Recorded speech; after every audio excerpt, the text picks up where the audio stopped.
pas mourir. Aidez-moi. Restez calme, on fait de notre mieux, d'accord? Vous pouvez me dire votre nom? Ouais, je m'appelle Ron. Ron, vous croyez en Dieu, Ron? Non. Enfin, je sais pas trop. Je peux vous promettre une chose. Jésus vous aime. Il vous connaît. Il est mort en souffrant sur la croix pour qu'on puisse être pardonné. Pardonné? Absolument. Si vous croyez en lui, et si vous voulez l'accepter, Jésus-Christ sera votre sauveur. Mon Dieu, s'il vous plaît, protégez ma famille et mes enfants. Pardonnez-moi, je suis désolé. Je suis vraiment désolé. Jésus.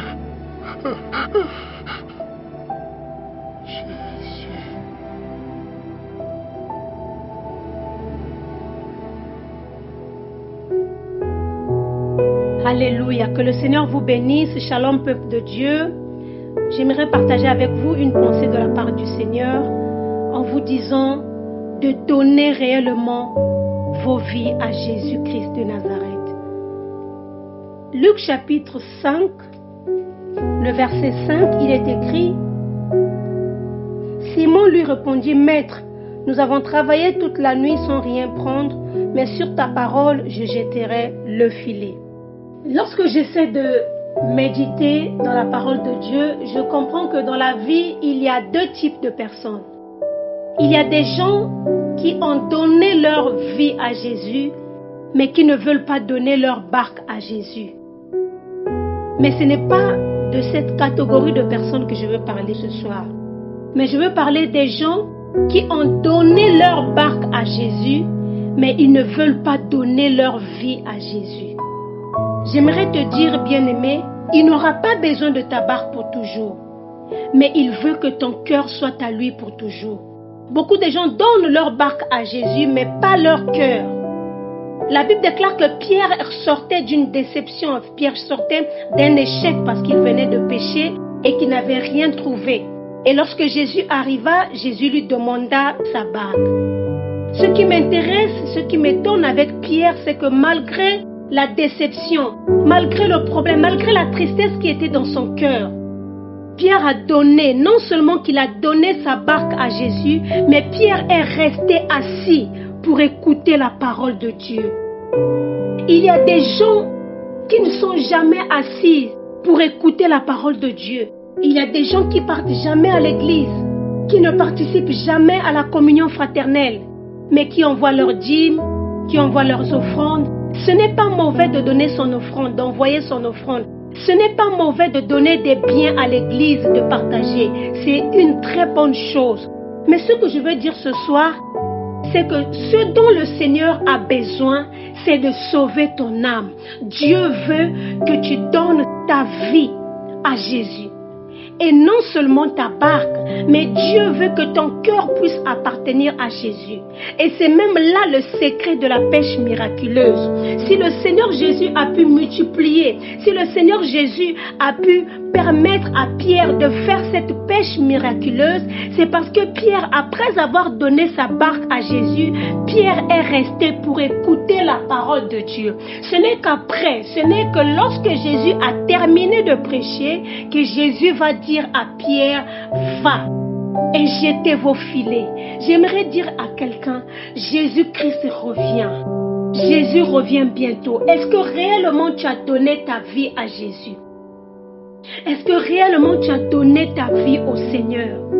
J'aimerais te dire que ce n'est pas mauvais, je le répète, de donner ses offrandes, ses dîmes, ses dons.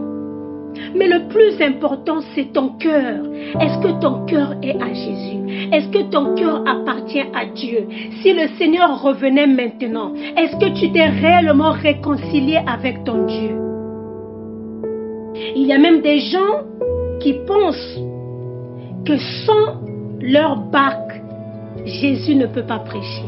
Je m'explique.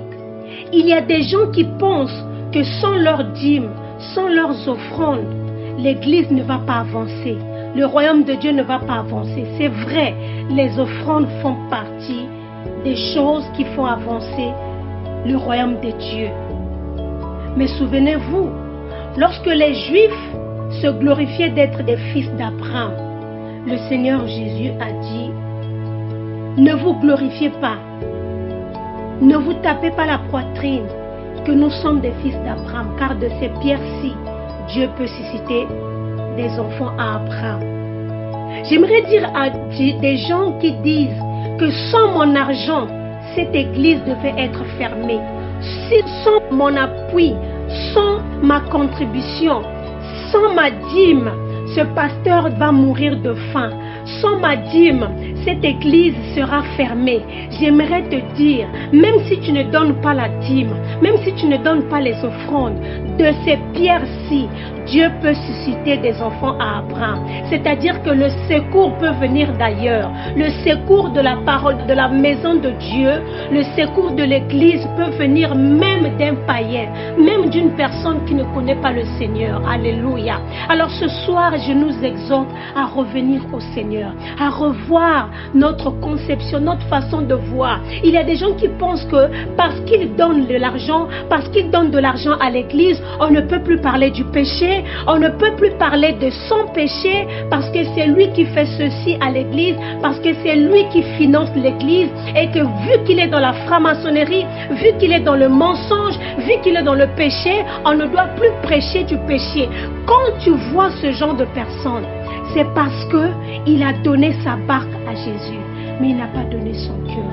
Ce soir, je t'invite à réellement donner ton cœur à Jésus. C'est pour ça que le Seigneur a dit au dernier jour, plusieurs diront, j'ai fait ceci, j'ai chanté, j'ai prêché, j'ai donné des dîmes, j'ai donné des offrandes.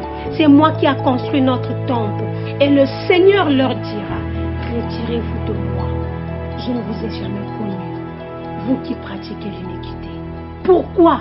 Parce que le Seigneur connaissait leur barque, mais le Seigneur ne les connaissait pas, parce qu'ils ne voulaient pas s'asseoir pour écouter la parole de Dieu. Ils ne voulaient pas s'asseoir pour donner réellement leur vie au Seigneur. Que la grâce de Dieu soit sur toi qui m'as écouté. Partage cet audio et que le Seigneur vous bénisse.